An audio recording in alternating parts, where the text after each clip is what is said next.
السلام علیکم ورحمۃ اللہ وبرکاتہ.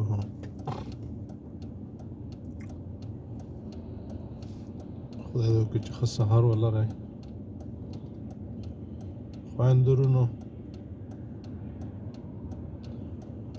زمونږه د ټولنې دغه ستونزې چې موږ او تاسې ګورو، کورنی تاوتریخوالی، خپلو خپلوانو سره تاوتریخوالی، په سیمه کې تاوتریخوالی، خپلمنځي جګړې، ستونزې خو ډېرې دي، لاملونه هم ډېر دي. خو د دې یو لامل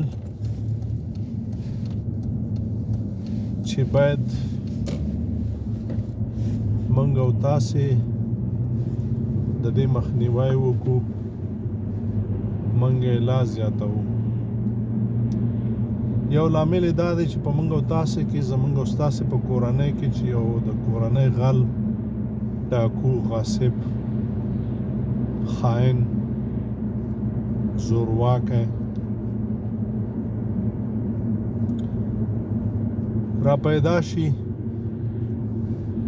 زیاتره کورنۍ د هغې ملاتړ کوي. یو خو داسې وي چې کورنۍ پې خبرې نه وي او ځان یې همداسې اچولی وي چې زه نه پوهېږم او دا په حقه دی.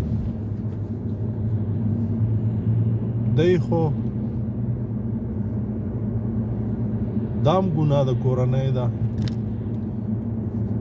بیا د بدو نه بدتر دا وي چې نور خو سپینې جامې، سپینې لمنې ورته وروسته ناست وي، تسبیح په لاس، خو دا ډاکوی مخکې کړی وي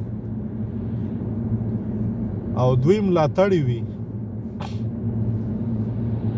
بیلګې داسې دي چې دوی به د چا مال خوري، د چا عزت ته به سپک ګوري، د چا ناموس ته به سپک ګوري.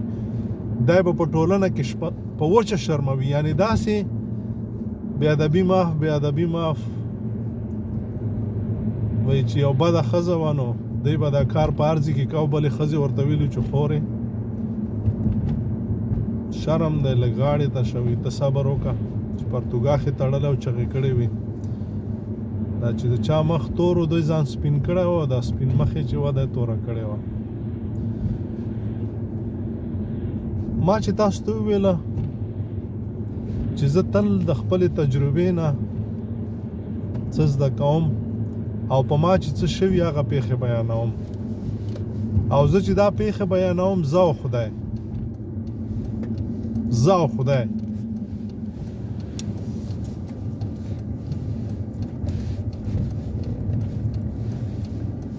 نو دوی بیا څه کوي چې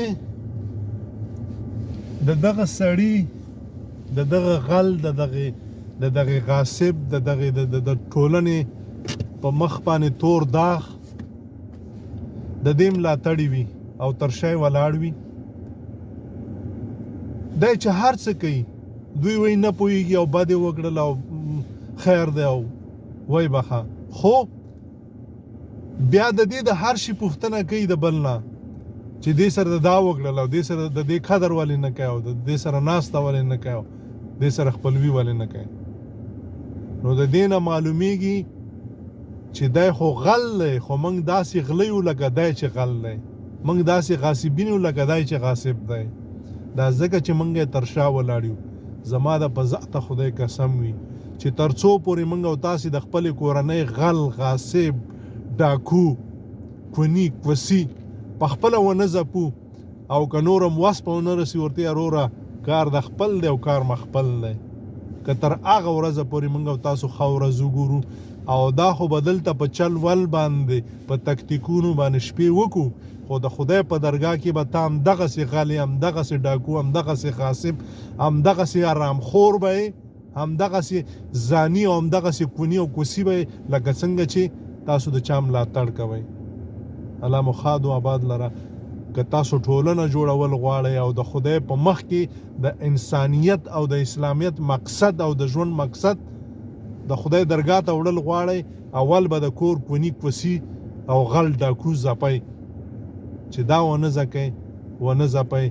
په منځونو باندې ځانونه مه تیر باسئ، په تسبو په قرآن باندې ځان مه تیر باسئ. خدای پاک نشي غولولی. انسانان چې ستاسو دا تور مخونه پیژني نو خدای خو تاسو پیدا کړي یاست او په هر شي باندې قادر دی. الله مو ښاد و آباد لره. زما د خبرې ځان ته نصیحت وګرځوئ. مه ځانونه تیر باسئ، مه خلک تیر باسئ، مه ټولنه تیر باسئ، مه خپل اولادونه تیر باسئ، مه د خپل ژوند سره لوبې کوئ چې د خدای په دربار کې تور مخ هم نیولی او غل ډاکو منافق معرفي کېږي. السلام علیکم ورحمت الله.